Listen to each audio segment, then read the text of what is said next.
Turn up your volume. Because you're about to listen to The Sick Podcast. Coast to coast college football. Oh, the band is out on the field. He's going to go into the end zone. He's got it out of there. The sickest college football podcast. There goes Davis. Oh, my God. Davis is going to run it all the way back. Auburn's going to win the football game.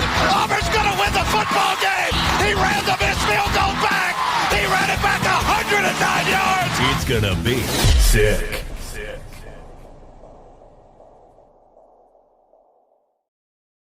That's right. That's right, John Lund. It's the Sick Podcast, Coast to Coast College Football Show. I'm John Lund, the East Coast side. He's Dan Lynch, the West Coast transplant.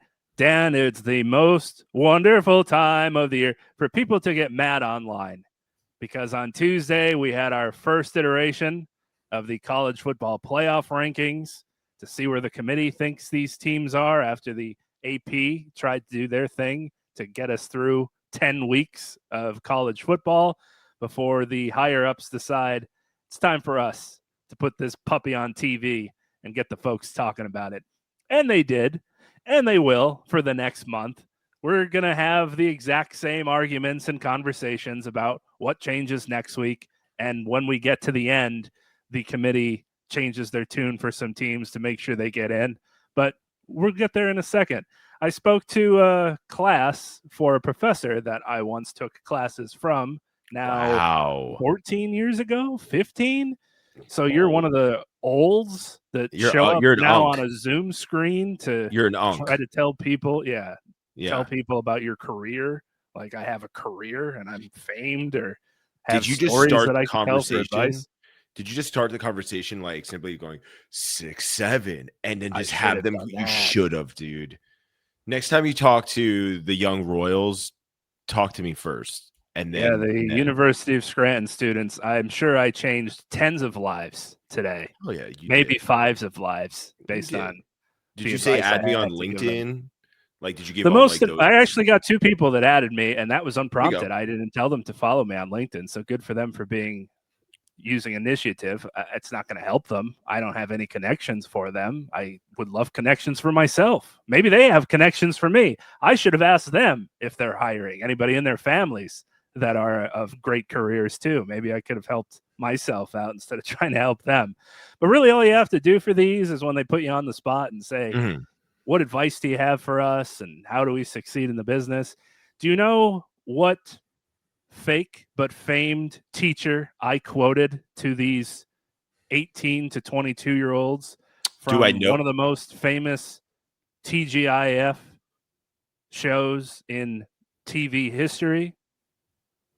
If you're going to be talking to kids and you want to give them the best advice, you obviously go to the season finale of Boy Meets World and quote Mr. Feeney. One Mr. Feeney. Nice. Try, do good, dream. That's the best advice you can give kids. Did you say that actually? I did. And then I said, I love that. Did anyone get it? I'm not sure if you folks know who Mr. Feeney is from the show. You probably have a better chance of knowing who Mr. Feeney is and who Will Daniels is because of Dancing with the Stars from last month when he was on with Daniel Fishel. I don't know if they're probably went over their head, but if they are to Google and go down a rabbit hole of watching Boy Meets World on a network we're not going to name because of a certain feud that's certainly happening in the streaming world, I couldn't be happier for them to get to learn who Corey Matthews is and Sean Hunter and the gang. So, I quoted George Feeney for these kids, and assuredly that'll help them. Yeah, I love that. Shout out to Topanga, everyone's first crush. So that's awesome. I'm all about teaching the youth. I'm all about, learning the new lingo like 6, 7, glazing.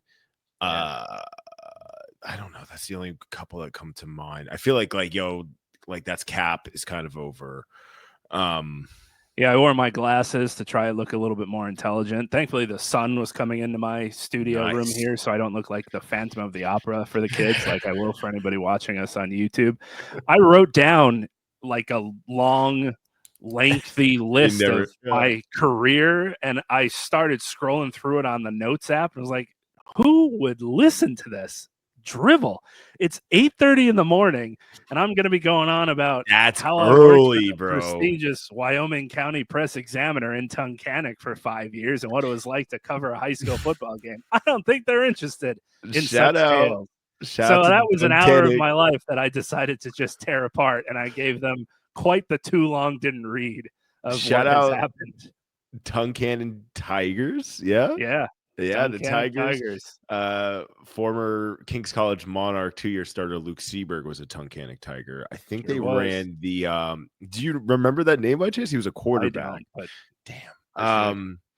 Yes, and the too long they had didn't this read for amazing covering chant. Tunkhannock football was while I was there, they went through a stretch of 22 consecutive losses, and I had to somehow make a positive spin on such things and talk to the coach after every game and try to spin anything to get something for a positive. Like, hey, anybody at the junior varsity team or the Tiger Paws coming through the system that you're excited about, coach?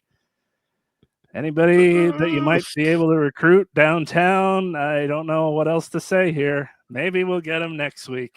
But then when you get the first win, though, I mean, that's celebration like it's the Super Bowl. We ended the streak. Anyway, we're ranting about things that people are not concerned with. What they are concerned about is the college football playoff rankings, the drum roll for the TV broadcast, and they finally are just getting them out pretty quickly. They used to drag it out a lot longer. They at least get them up on the screen and then go into their diatribes about why things have happened and who's going to go where and what they think the committee did correctly and incorrectly. For the top 12, the first buys, not really much surprise. Ohio State, Indiana, Texas A&M, and Alabama are your top 4. Georgia, Ole Miss, BYU, Texas Tech, Oregon, Notre Dame, the top 10. Virginia, representing the lone ACC member, and then Memphis, representing the lone group of 5, and not even being in their top 25 rankings. I will cede the floor to you, Dan, on how you thought these first rankings were, both for the bracket and then rankings in general, as we get our first taste on what the committee is looking for in 2025 for what is going to be what they release, the big release, when this 12-team playoff comes to be. I think we have to look at the first initial rankings kind of like what we look at as the AP Top 25 preseason poll. There are going to be a few teams on there that are correctly ranked, and then there's a bunch that aren't. We still have a bunch of time left in this season to be played. Injuries are still yet to happen, unfortunately. And conference championship games right now, in my mind, pretty much in every single Power 4 and whatever group of 6 schools that's going to represent it is all up in the air. Like, I really try to think about a team, and I'm like, if I go to the Big Ten, I could see Indiana or Ohio State or Oregon winning it. That's actually only gambling website game that has been put up early. They've put Ohio State, Indiana as a potential matchup, 3.5-point favorite. If you bet on it and then the game doesn't come to fruition, they just give you your money back, which is nice. Okay. It's not like you could lose anything. But they haven't done that for any other conference, just to show you how up in the air things actually are. So the ACC, I have no idea who's going to be playing in it. No. Big 12, zero idea who's going to be playing in it as well. Okay, you keep going down the list of these conferences, and I'm just like, I don't know who's going to be playing in it. Also would like to remind our listeners, too, last year at this point of the season, Arizona State was not in the top 12 at all. Right. And they got to this college football semi or quarterfinals, excuse me. Right. And almost beat Texas. Should have won. Like, we still have a lot of time to be played. Teams are starting to hit strides at weird points. Coaches are starting to like really being in the lab right now, cooking stuff up that we haven't seen. So we still have a lot of time left. I think the committee did a decent job for the most part.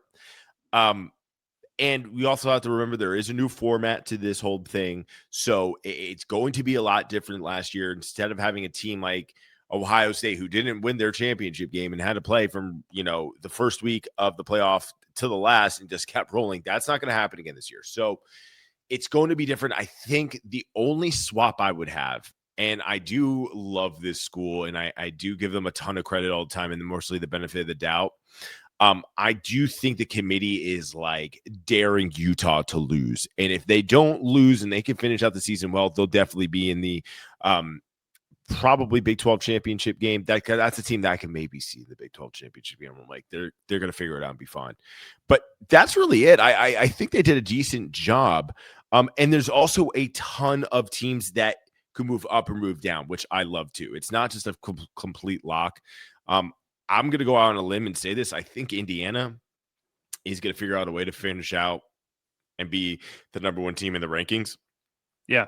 And again, that's why the committee did not put them there first in the first initial rankings, because I think they want to see that happen and for them to prove it.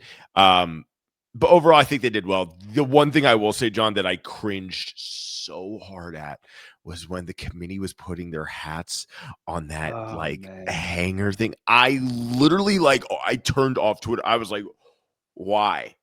Why? It just was so bizarre and awkward, and just looking at people who I don't know if they really watch all the games. To be honest. So I tweeted that I think it took them longer to come up with that bit to put their hats on the hat rack than they actually spent time watching the football games on Saturday. Yes. Because here's my two problems that have existed with the committee for years, and you could just see it coming to fruition already. Yeah. The first is the members, and we've talked about this before earlier in our episodes, and it's been happening for years now, that I don't think the right people are on the 12-team committee. There's 6 of the 12 currently working for colleges or universities as athletic directors or other parts of athletic departments. So not only on Saturday, if the team that you are working for is hosting a football game, is your day completely shot, but you're also dealing with the rest of the week when the other fall sports are also hosting games, and you're calling other ADs. You're doing your job. Travel is okay. Yeah. You're working for the school and doing your job correctly. I'm not holding that against them in the least. I'm not holding it against them that they're not great resumed people for the jobs that they have. But do they have the right resume to be a member of the college football playoff committee? No. The job description that we, at least as college football fans, think you need to have for this position is to be able to immerse yourself into college football and, no lie, pay attention to, and we'll even lowball it, 50 to 75 teams a weekend, depending on records and importance of games. And then that increases and decreases as the season goes on. You have to spend almost your entire week watching film, and even though it's condensed sometimes on YouTube, or you get the all 22, you can fast forward and speed around so you don't have to spend as much time per game, probably cut it in a fourth of time. There's no way that during halftime on a Saturday, while your game is going on, you're taking out your iPad and watching what South Florida's doing against Memphis. No, and there's just not enough time. There's not enough feasible, logical time for those 6 members to be able to immerse themselves into college football, which means they have to go by the stats, the bullet points, the metrics, the analytics, whatever those big papers that are probably on the desk when they walk in say about what's been happening in college football. On one side, that's fine. I'm sure it's very thorough information. My second biggest problem is that we don't know that information. In all of professional sports, it's laid out in black and white every year on how the postseason works. When you played college football for Division III, you know exactly how the postseason was going to be set up while you were within season. Here's who we have to beat. Here's how many games we have to win. Here's who we're going to have to play. Everybody's on the same page. It's a tournament. Yeah. Year after year with college football for the college football playoff, we have no idea what metrics are going to be weighed upon. They give you a list of strength of schedule and all the different things that they're going to look at. But we don't know what they're going to look at a little bit more in a specific year because certain members of the committee might think that that's more important. Like for this particular rankings, it looks like strength of schedule and losing to a good team is weighed pretty good this time around. And the eye test is weighed pretty good this time around. We heard that for the Notre Dame Miami 18 gap. 8 places when Miami's beaten Notre Dame. Well, they said, hey, looks like the Fighting Irish are on the way up, and it looks like Miami's on the way down because of the 2 losses in 3 games that they've had, which is perfectly fine to have that viewpoint because you're watching the games, allegedly. But you can see from an eye how perspective, the season goes. Notre Dame lost 2 games to start the season. They have a brand new quarterback. They're starting to figure things out, and they're playing a lot better football than Miami, unfortunately, is right now. Okay, but why don't we know that? Why don't we have any idea what they're actually seeing and what's actually going into these weeks? Because what always happens is the committee will put teams slowly but surely in certain places, so the argument or the for or against for certain teams works in their favor once we get to the final couple weeks. Yeah. Well, we have this team ranked here because look at all the ranked teams they've beaten. Well, why are those teams ranked, Dan? Because they decided, well, we might have to bump this team up a little bit more to make sure when the season's over, that'll be a more impressive win than it would have been had we kept them out. It goes the other direction. Well, they haven't really beaten anybody. Okay, well, when they played the 2 or 3 teams, for this example, they were ranked. Now they're not when you've had control of the rankings. And it goes back to the conspiracy theory of ESPN's in the SEC's pocket. And we don't actually know how much push or pull that the conference has on what's happening in the top 25. Is it a coincidence that this year the SEC had 9 teams in the top 25, the most they've ever had in a year of parity that we've talked about in college football, where it's very difficult to pick the 12 teams just at that base, but we somehow have 3/4 of the conference in the top 25?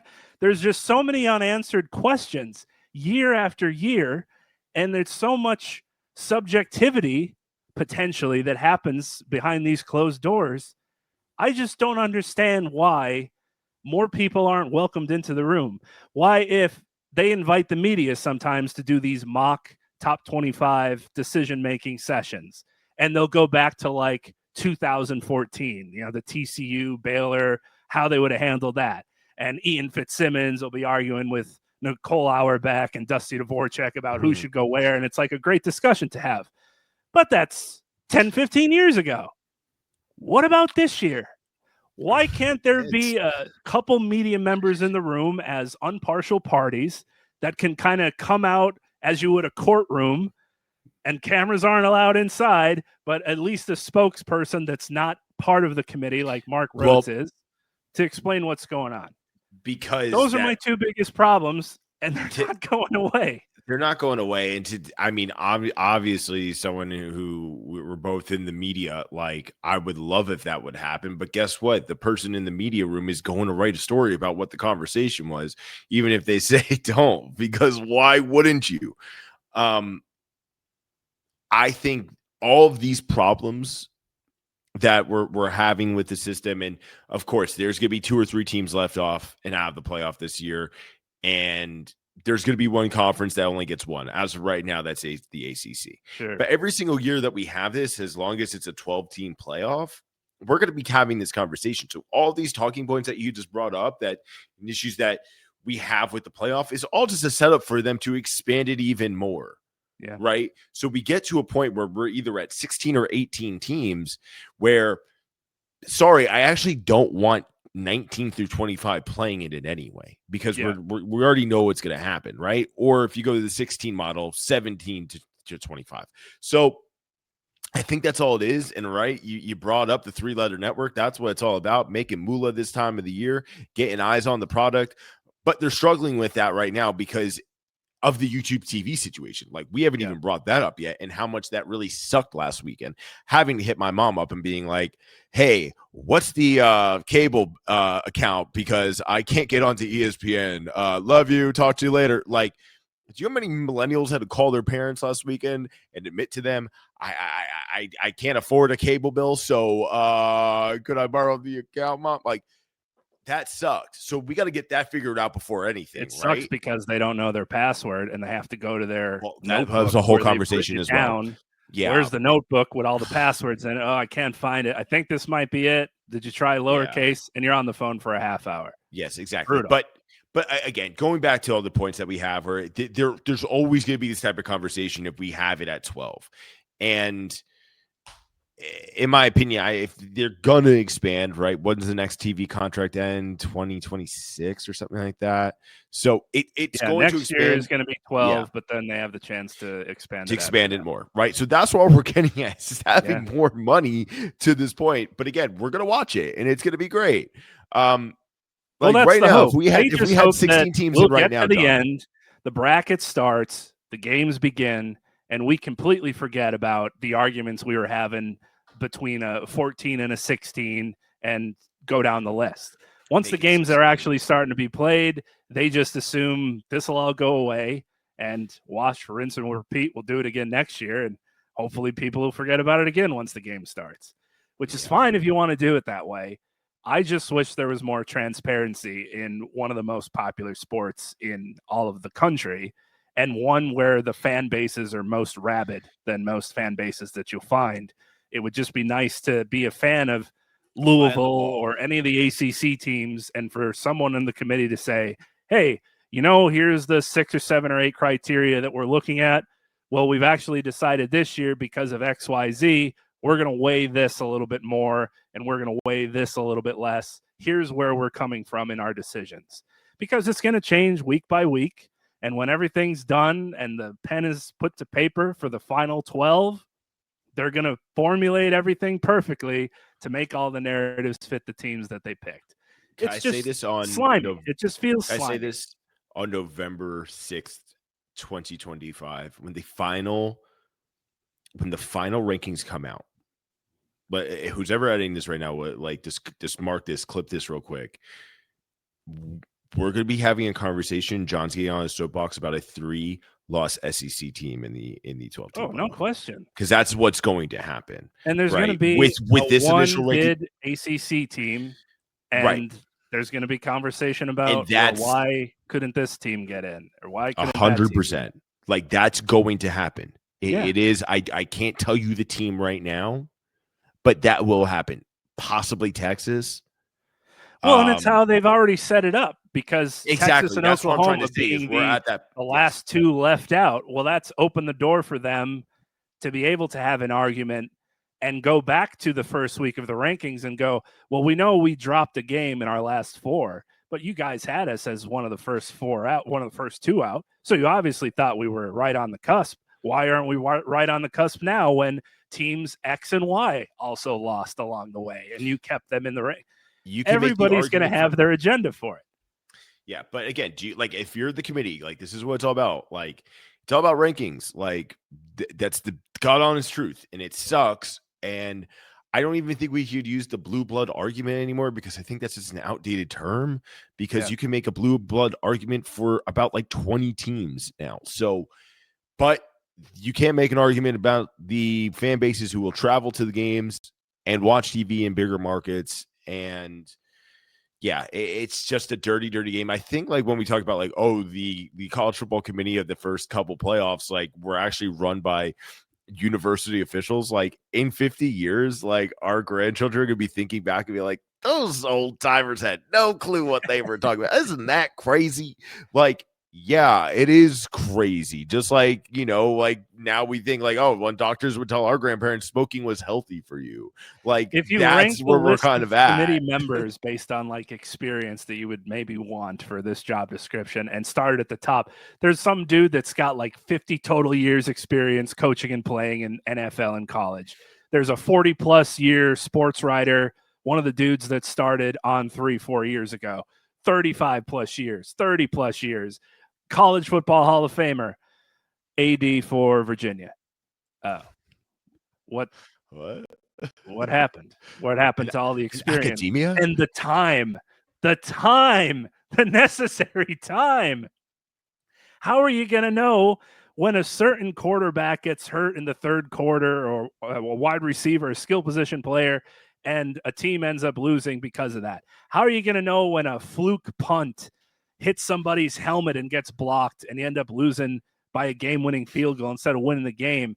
Even when you watch these compressed games, like sometimes I do it, I watch the Louisville game in full if I can live. I jot everything down, and then I might go back to see a certain play that was impactful, and it's not even in the edit. Well, where do I find that? How would I have known that happened? You just got rid of it because you want to compress everything down to 20 minutes, which is fine, but you're not seeing But you're not seeing every the game-by-game impactful play that's going to be made. So there's just no way to do it when you don't have the time. And I don't know why they don't bring in more football-obsessed people.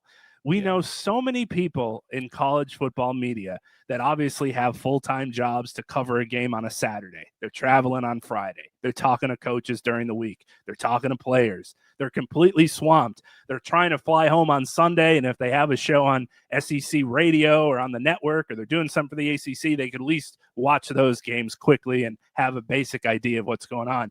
But somehow they still know more about a Sun Belt team than I know about my favorite team. Like, there's just people that exist in this world that would probably love the opportunity to be part of this committee and be completely unbiased toward what they're going to put forward for the top 12. And I don't know why there's not at least one of those representatives in the room. I wonder if just gambling has something to do with this too, where a lot of people are just still afraid of that narrative of being like, if we bring in someone who has no connection and no like pulse to a university, that, hey, someone's paying them a lot of money under the table and they're not state employees of schools. I mean, I know some of these are private institutions as well, but like a president or someone of a school or an athletic director, it doesn't need to be taking a lot of money from a gambling site to, get a team in. So I wonder if that's somewhat the case, but that's more of a conspiracy theory, because I think something weird is going on right now that, possibly the FBI is definitely looking into when it comes to officiating in all major sports right now. But that's a whole different conversation. I wonder if that's the case too. But yeah, I don't know. I mean, do you think we ever get to a world, John, like where it would be a pay-per-view watching like the last hour of a meeting of the college football playoff, and like them actually making the selection Saturday when they have the cameras in there, like that would be everybody awesome. Up. It would be let's awesome. Go back and forth. So many people would pay for it if you're looking for the money. Yeah. They'd buy your garbage app to try and figure out what's going on if that was the case. 12 angry college football athletic directors. Like, that's what it would be. It would be unbelievable. But okay, in this current format playoff that we have from Tuesday, who do you think wins the national championship based off of it?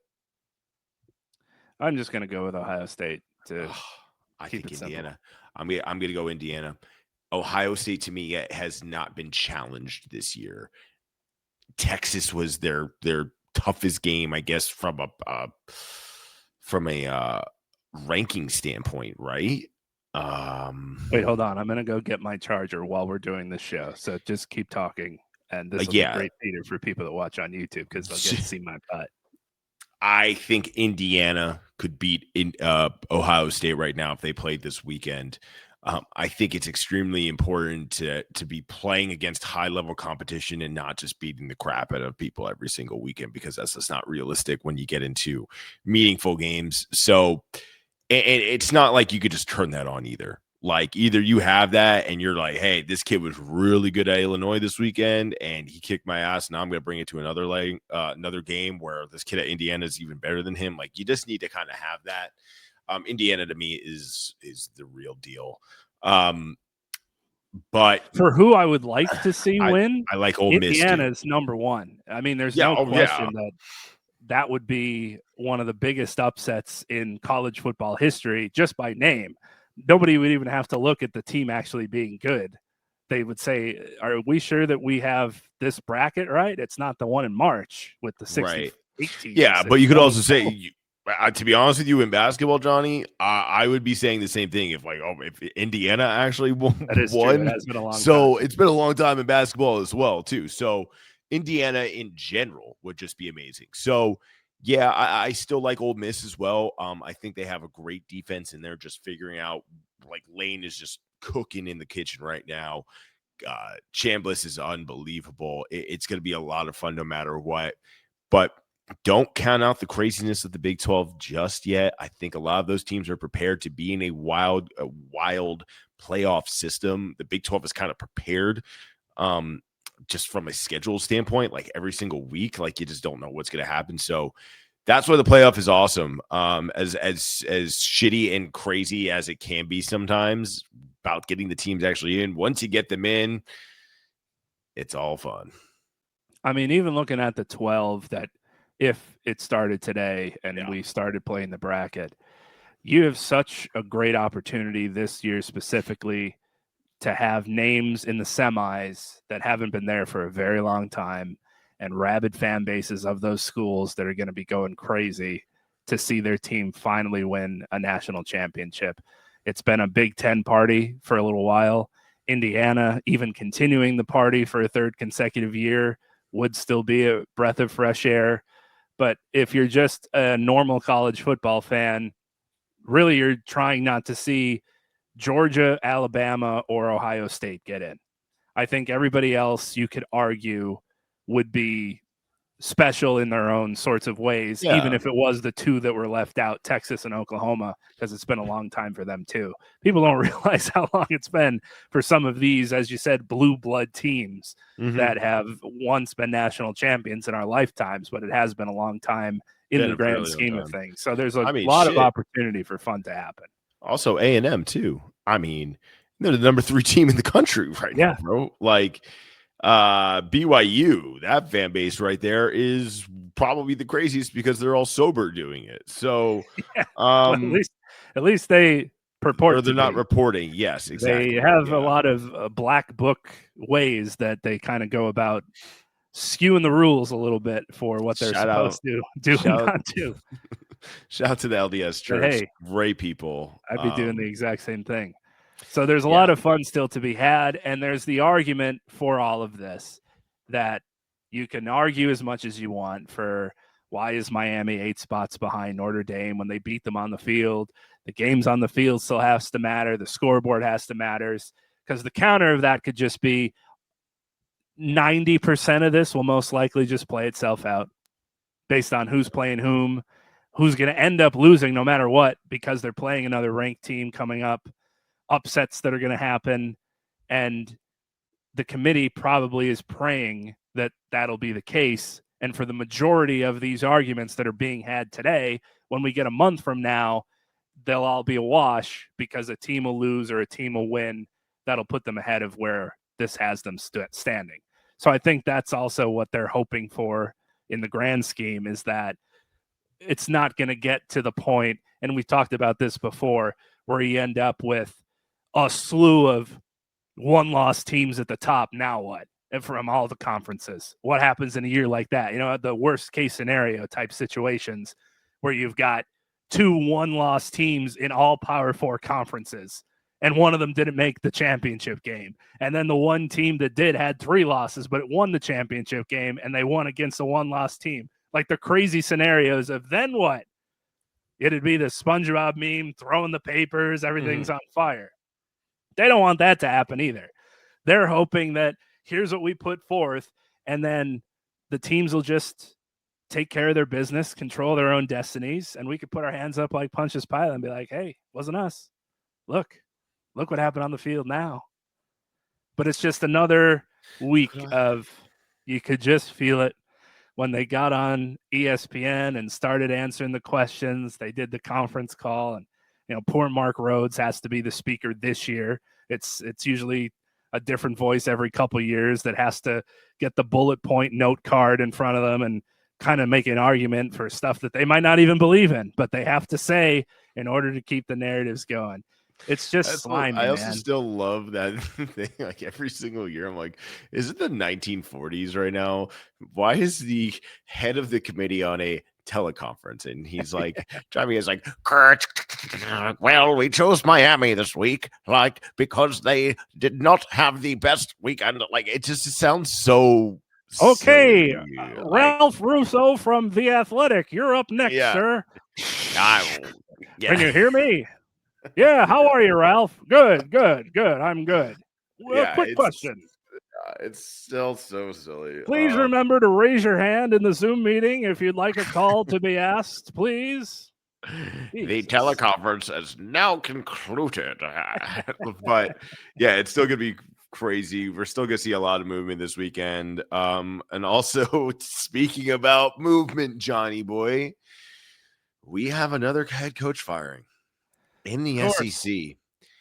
It seems like it is a week-to-week basis here on the SIG Media Coast to Coast College Football Podcast. But yeah, take a shot if you're listening at home, because on the bingo card we've had another coach fired. Another coach is fired. Hugh Freeze just could not get the job done at Auburn, and it's a tough place to win, especially because you're surrounded by such SEC giants, and it has been done there before. So I think that makes it even harder for a coach to come in there and do it, because it's like, well, we did it with Cam Newton, so why can't we do it with anyone else? But it's interesting when it comes to like, where does Auburn fall on like the head coach job market? Because right now I think it's LSU. It's pretty clear and obvious. Like, if you're a head coach, that's like a dream school, right? But then I'm like, would you rather go to Florida or Auburn? And I think there's benefits of that to both of them. But right now, if I'm a head coach, and I think where I could really start doing some stuff, and I think I'm going to Auburn over Florida. Yeah, it would be a quieter environment, and it would be, I think, more rewarding if you were to find success there. Yeah. The too long didn't read of what I found humorous about it was, once again, the college football sleuths digging into the weeds to find out this news was happening before it got reported. And it was because Hugh Freeze's Sunday tea time at the local club that he plays at got canceled because they found his wife on the women's golf website, and her tea time also got canceled because they played together, and they put two and two together that, well, he's not golfing today, and he's been golfing for a long time here. That must mean it's over. And you know what that means? You know what that means, Johnny? It just means more. It just means more from these That's Twitter psychotic, accounts with like bro. 42 followers that somehow get this to go viral or find the right people to retweet it. And it gets around before the news actually breaks that this dude's tea time got canceled. He's out. It's a crazy world. You know what? He's laughing on the golf course. Oh, yeah. He's just got $15 million extra dollars to go spend on the golf course. He can go buy his own golf course. That's a low buyout. And I'm still like, $15 million is a low buyout in today's world. What are we on, man? It's crazy. But it just was, I don't know. I don't think it was ever going to work there for some reason. I just never had like that's the hire. And like the backstory of what he was up to before he got hired was ugly. And they tried to sweep all that under the rug. Another college football coach has done terrible things, or alleged terrible things, or bad things, or whatever things that get brought up beforehand, and the school just goes, well, don't worry about that right now. We'll deal with that down the line. We'll be patient, just like you said. You need to be patient. Yeah. And again, I don't think a head coach will ever say that again at a press conference.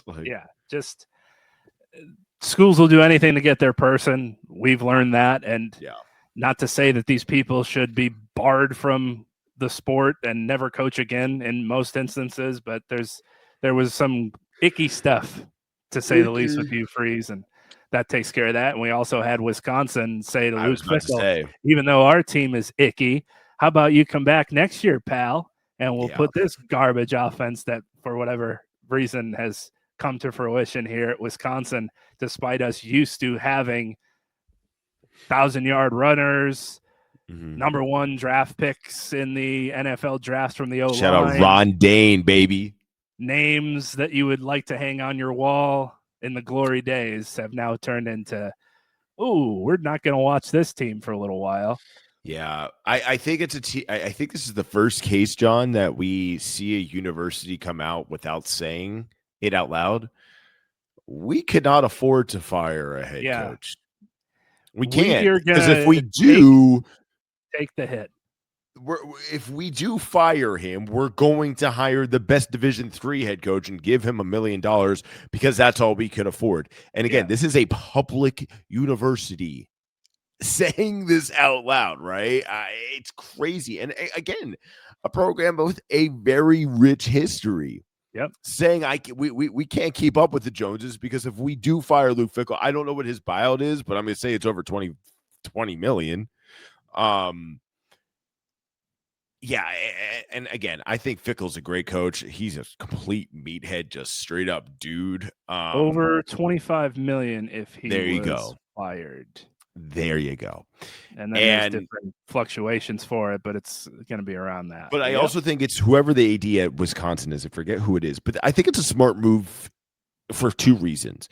One, out of all these schools right now, where does Wisconsin fall into that category? Yeah. I mean, I think it's after like Arkansas. Like, you're almost hoping that the top tier, the Big Ten, like gets these wins out of their system, much like Clemson used to be the top of the ACC and obviously has fallen down so far.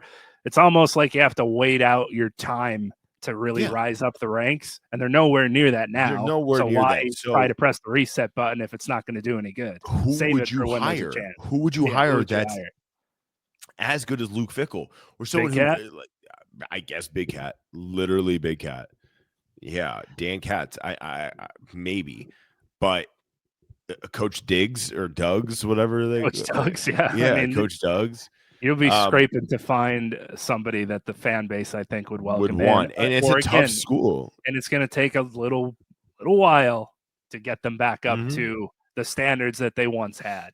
Definitely so I can't blame school. them. And we talked about this of schools moving in this direction, especially for this year, where there's so many openings now that are lucrative and so many big names out there, where it might be okay to just pump the brakes for a year, take your lumps, and try to promise something for the next couple of years to come, so you don't just completely go in the red when you're trying to make something happen in college football. No, 100%. So it's a big mind game now. Man.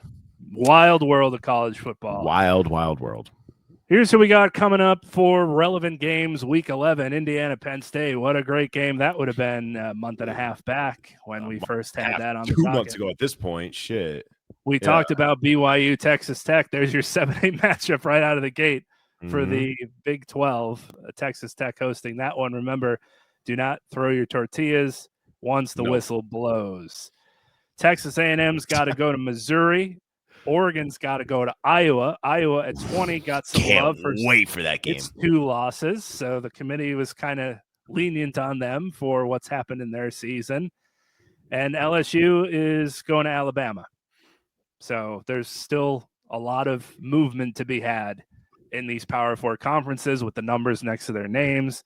As we mentioned, the committee's hoping the ball just bounces their way, baby. And we won't have to worry about a thing come a couple weeks from now. Could that interim bump help LSU this weekend? How about saying that? Off of a bye.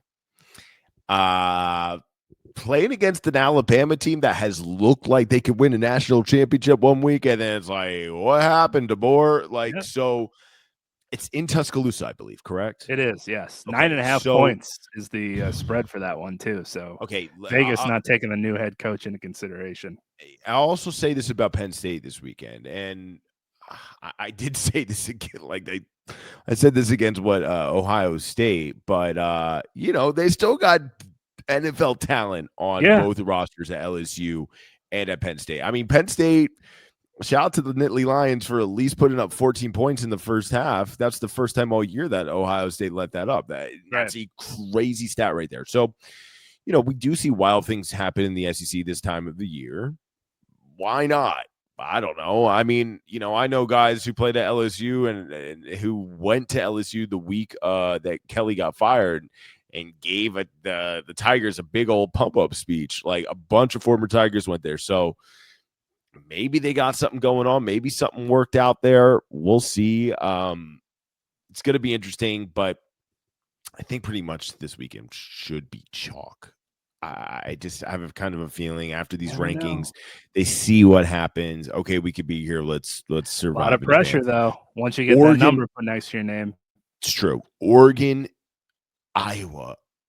I mean, just even kind of saying that out loud as a former Pac-12er, I'm just like, it hurts my brain because it's like such different styles of one, just like culture, two uniforms, like agenda, like new age coaching versus Kirk Ferentz. It's gonna be such a beautiful, weird game. I don't know who's gonna win that one, honestly. I guess on paper the Ducks, but it's cold in Iowa right now, brother. Yeah. And I don't know. It seems like Kirk Ferentz has the boys rolling. Could be a low-scoring game for that Oregon offense, and be interesting to see how they handle that. Keep your eyes peeled, too, folks, on your favorite sports books if you're able, because there are some interesting – I'm not sure how we would get there scenarios now that the top 25 is out, and you can kind of start seeing the picture of who would go where. Like, for example, Louisville is the fourth favorite to win the ACC championship game. The fourth favorite behind Georgia Tech, Miami, and Virginia. Behind? Like, how? But they're the first favored to get to the college football playoff. Well, how's that going to fly? Outside of Virginia. No, they're the first school favored to get to the college football playoff, according to our friends at FanDuel. And then it goes, I think, Miami, then Virginia. The odds just seem a little out of whack there. So you're saying that Louisville's going to run the table, no problem, get past SMU, despite their record? Is Kevin Jennings going to forget how to play football? Is Rhett Lashley going to forget how to coach? Clemson, we mentioned teams with bad records that still have talent. I guess that's going to be an easy one for them too. Okay. So they're assuming that they're going to get to the ACC championship game, because I don't see Louisville getting in with two losses. Wait, why would they be fourth best to win the conference, but first favored to get to the college football playoff? That one doesn't make any sense to me, and I'm sure there's a lot of other examples like that hidden in the sports books. So for you math nerds out there, take a look at the odds and just logic for what could possibly happen to these teams, because if Louisville doesn't run the table, they're not getting to the college football playoff with two losses, unless three teams ahead of them completely collapse. So that was strange to me. I had to look that up. I'm just looking at all these two-loss teams right now, and there's a bunch. None inside the top 10. No, Notre Dame is a two-loss team inside the top 10. They're number 10. It's kind of crazy the amount of movement that could happen. And then when you look at the name next to the two-loss team, it's like Washington, Pitt, USC, Vanderbilt, Michigan. I mean, it's going to get weird and funky down the road. The FanDuel Sportsbook has Duke as the favorite to win the ACC championship, I believe. And Duke is not in the top 25 college football playoff rankings. So there's some things that are seemingly a little off by my eyes when I took a brief look at what was going on. Yeah. So if there's we also, John, we're completely ignoring what's going on in the American Conference as well, because I don't know who's going to win that. No one wants to take it. So you add that in, it could be 4 teams in the American right now that could be in the playoffs. They're going to have to be in it, right? So I was surprised they didn't just put for the 12th seed just like a question mark. Like, whoever. Poor Memphis gets to be the GOAT for this one, but they could have just put, we'll see. Yeah, we'll see. We'll let you know. Because that's what they're saying in the room. We'll let you know. We'll see. We'll let you Why know. don't you just come out of the room and tell us that that's the conversation going on? I do have a quick toast or roast that I remembered, and it comes from a story from the spicier pages from magazines that you would get, that you might try to put on the conveyor belt from Esquire or those tabloid magazines. Okay. That a certain social media influencer divorced her husband. One of the reasons being that she reportedly said he had 2 Coke cans in his pants and it was too much. Toast or roast having 2 Coke cans in your pants being too much for your wife. Just Google that, folks. Just put in 2 Coke cans and you tell us on social media what ends up popping up. Because 2 Coke cans should just either be an old lady's pair of glasses as a joke, 2 cans of Coca-Cola. But if you were to type that in, you're going to end up finding a story about a certain NFL player that reportedly has 2 Coke cans hiding under those tights on Sundays. Well, some people are just blessed in this world with athletic ability, good looks, and other soda devices in their pants. Let me just say that. So that's a lot of soda. I'd be okay with 1 can of soda. I don't need 2. So sip to that, dude. Congrats. Man, that's not the only reason. There were other irreconcilable differences. Yeah, but that's the headline, lady. She put her forearm on the table during the interview and said that.